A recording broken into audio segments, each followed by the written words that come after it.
The metal collar snapped shut around Marcus Chen's neck with a sharp click. The sound echoed through the massive tribunal chamber like a gunshot.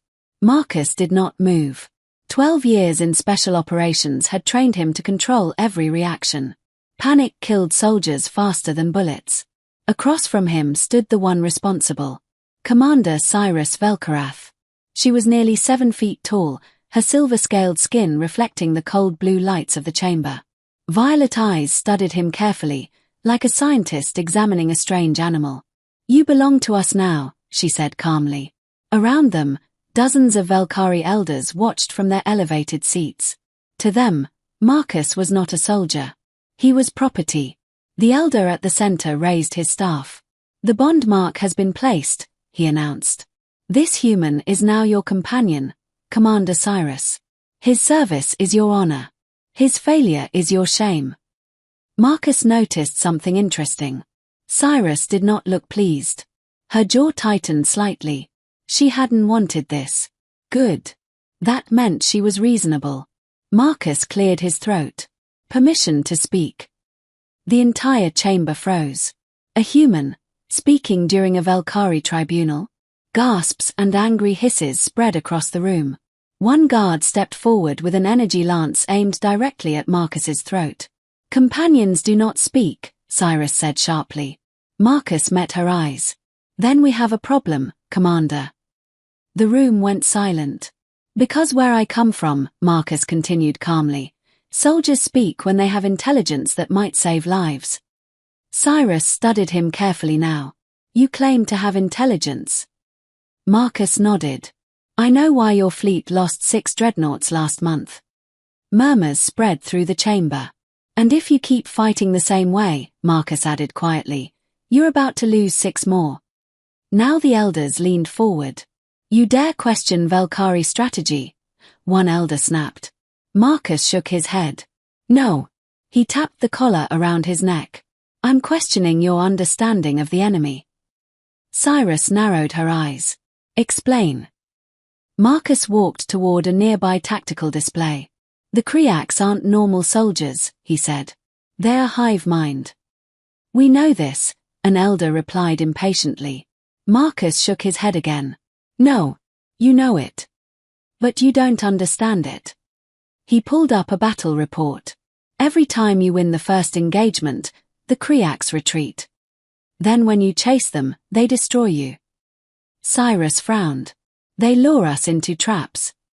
"No," Marcus said quietly. "They retreat because they're learning." He highlighted the battle data. "When you defeat them, the local hive queen sends everything she learned to every other queen in the sector." The room fell silent. "So when you attack again," Marcus continued, "they already know your strategy." Cyrus's eyes widened slightly. "Meaning," she said slowly, "our tactics become useless after the first battle." Marcus nodded. "Exactly." He looked around the chamber. "You're fighting a species that learns from every fight in real time. So the only way to beat them," he smiled slightly, "is to be unpredictable. And no one is better at chaos than humans." Hours later, Marcus followed Cyrus through the halls of the Velkari battleship Eternal Vigilance. The corridors stretched like steel arteries through the giant vessel. "You speak boldly for a prisoner," Cyrus said without looking back. Marcus shrugged. "I speak honestly." She stopped at the door to her private command chamber. Inside were dozens of star charts and tactical projections. "A war room. Tell me your plan," she said. Marcus activated the holographic display. "You fight like perfect soldiers," he explained. "Disciplined. Organized. Predictable. That is the Velkari way. And that's why the Kriaks keep beating you." Marcus pulled up a new battle formation. "My species has spent 10,000 years fighting each other." Cyrus blinked. "You are proud of that." "Not proud," Marcus replied. "But it means we've invented strategies no sane species would ever try." He looked at her. "Let humans fight your war. And we'll show you how chaos defeats a hive mind." 6 weeks later, the Velkari fleet prepared for a mission that many believed was suicide. Their target was Nexus 7. the central communication relay for the Kriak's hive mind. If it was destroyed, the entire Kriak sector would lose coordination. The problem? It was protected by 4 carrier fleets and an impenetrable planetary shield. No fleet has ever breached it, Admiral Vaughn said coldly. Marcus stepped forward. That's because you attacked from the front. He pointed at the hologram. The backside of the station is surrounded by a massive debris field. Too dangerous for large ships. Cyrus finished his sentence. But small human craft could navigate it. Marcus nodded. 12 human pilots. A strike team. We sneak in through the debris field. Destroy the shield generators from inside. Silence filled the command bridge. Admiral Vaughn looked furious. You would trust the survival of our empire to human prisoners? Marcus looked him directly in the eye. Yes. Because prisoners fight hardest when they have something to prove. The Admiral slowly nodded. You have one chance. If your humans fail. His gaze hardened. Every human companion in the fleet will be sent to labor camps. Marcus didn't hesitate. We won't fail. Training began immediately. For 3 brutal weeks, human pilots pushed themselves to the limit. Valkyrie instructors tried to break them. Simulations became harder. Obstacles faster. Deaths in training simulations climbed. But humans adapted. They always did. Marcus watched from the observation deck as Sergeant Major Willis shouted orders. Again. The pilots dove through the asteroid maze. They're improving, Cyrus said quietly beside him. Marcus shook his head. They're surviving. He watched one pilot hesitate. That hesitation will kill her in the real mission. You are harder on them than our instructors, Cyrus said. Marcus looked at the training floor. They're my people. And I won't send them to die unprepared. Cyrus studied him silently. For the first time, she understood something about humans. They fought not for glory, not for honor, but for each other. 2 days later, the strike team launched toward Nexus 7. 12 human ships entered the debris field. Sensors failed immediately. Navigation computers became useless.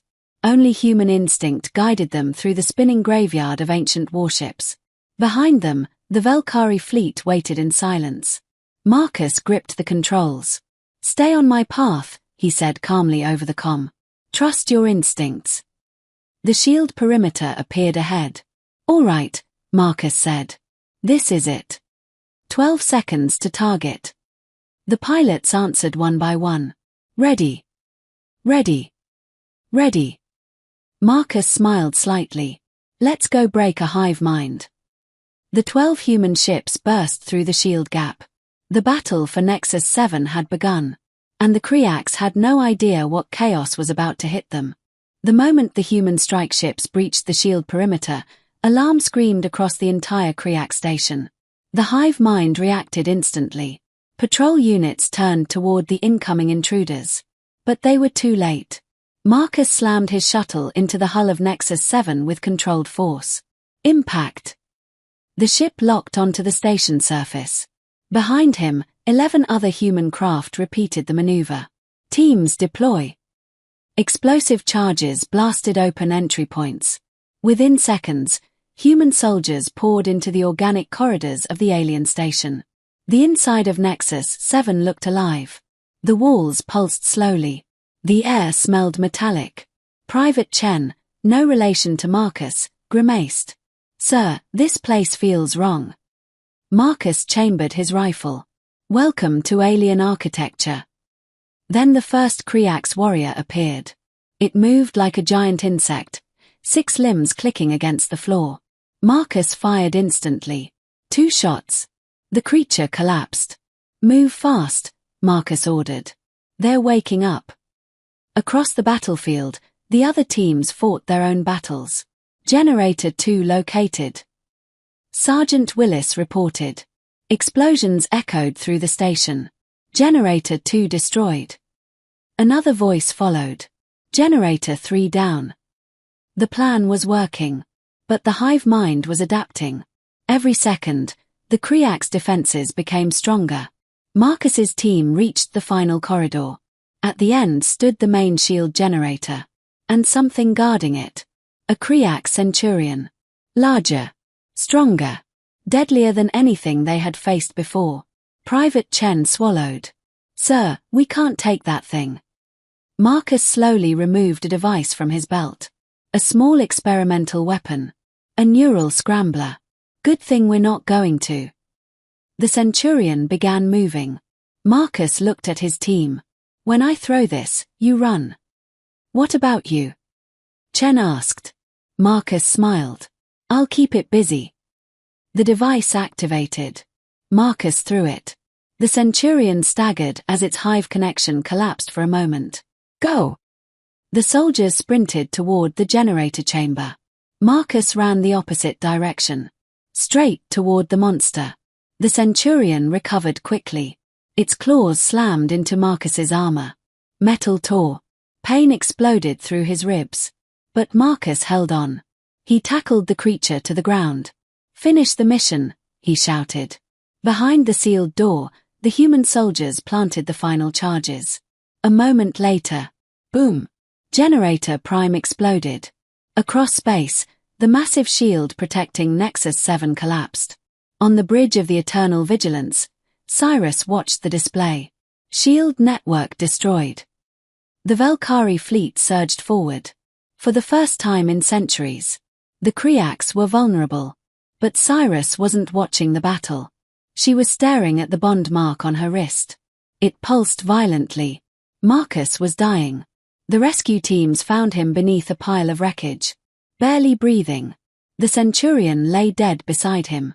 A combat knife buried deep in its neural core. The medic shook his head. "Humans are insane." Marcus opened his eyes briefly. "The mission." "Success," the medic said. Marcus smiled weakly. "Good." Then everything went dark. Marcus woke 3 days later in a Valkyrie medical bay. Machines surrounded him. Pain filled every nerve. Beside his bed sat Cyrus. She looked exhausted. "You died," she said quietly. 4:47 seconds. Marcus blinked. "Sorry." Her voice trembled slightly. "I felt it." "The bond. I felt you die." Marcus looked at her. "Guess humans are stubborn." Cyrus studied him. "Yes. I'm beginning to understand that." 3 months later, Marcus stood before the Valkyrie High Council. The chamber was silent. "For months ago," Marcus said, "I was your prisoner. Your property. Your companion." He lifted the collar around his neck. "But humans are not tools. We're allies." He pointed to the battle reports. Nexus 7 proved something. When humans and Valkyrie fight together, we win. The council erupted into debate. For hours they argued. Finally, Elder Corvus spoke. "Commander Cyrus. What is your judgment?" Cyrus stood. Marcus held his breath. She walked forward. "Marcus Chen is the greatest warrior I have served beside. And he did not fight because the bond forced him. He fought because he chose to." She took Marcus's hand. "The bond between us is not master and servant. It is partnership. And that is what will win this war." Silence filled the chamber. Then the vote began. When it ended, the decision changed history. The companion system would be reformed. Humans would become bond partners. Allies. Not property. That night, Marcus stood on the observation deck watching the stars. Cyrus joined him. "You could leave now," she said. "The collar no longer controls you." Marcus looked at her. "Do you want me to leave?" "No." The answer came immediately. Marcus smiled. "Good. Because partners don't quit." 6 months later, the combined human Valkyrie fleet defeated the Kriaks at the Battle of Crimson Reach. For the first time in 200 years, the Dominion pushed the enemy back. The hive mind could not predict human creativity. It could not understand human sacrifice. And it could not defeat human stubbornness. Standing together on the bridge of the eternal vigilance, Marcus and Cyrus watched the enemy retreat. You belong to us now, Cyrus said softly. Marcus smiled. And you belong to us. She tilted her head. Us. Marcus looked out at the fleet. Humans. Velkari. Fighting together. Family, he said. And in the endless darkness of space, humanity had just changed the fate of a galaxy. Je t'ai collé ça. Je t'ai collé ça. Je pense que c'est la fille. Non mais... Yes. C'est ce que je lui dis depuis tantôt, elle m'a insulté presque. Ça c'est clair qu'elle... Donc c'est... Je pense que ça c'est pas que les gens m'entendent pas. Guys, je montre ça. Vous me manquez Est-ce que déjà vous attendez d'habitude de encore? revenir Sûrement. Monsieur. Ben Inch'Allah. Laissez-moi dans mon coin. C'est quoi là, elle a couru? En fait, elle va se perdre. Elle sait même pas où est-ce qu'elle va. On va pogner le gars qui t'a poussé, mais est-ce que vous avez vu Elle va en le rencontrer, dos j'ai pas de dit. En fait, Legit, elle a... vraiment? C'est Yo. solide. Là tu vois, elle rentre dans le métro. Ouais, c'est pas où le métro. Oh my god, guys. Elle doit être terrorisée, Oh my Miskina. Elle doit avoir peur. Guys, premier goal, faut se rendre à 100 subs. Déjà 100 subs, Attends, là, j'ai parce qu'il est vraiment fucking peur pour encourageant. Il nous en manquerait juste 50. Je vais aller voir qu'est-ce qui se passe. Ça fait un plaisir. Bye bye. Puis là, je Yes, remarche parfait, on tout passera. seul. Ah ouais, Guys, j'ai peur. Est-ce qu'elle c'est est en ça, train Dan. Si capable de rajouter une commande, en vrai, Est-ce qu'elle est en train pour de dire die? le nombre de subs en ce Oh. moment du début du mois. Hey! Oh my gosh, je te cherchais. On j'ai s'est tellement croisés, puis moi, j'étais là, je continuais, là. Cute, tu me comprends pas?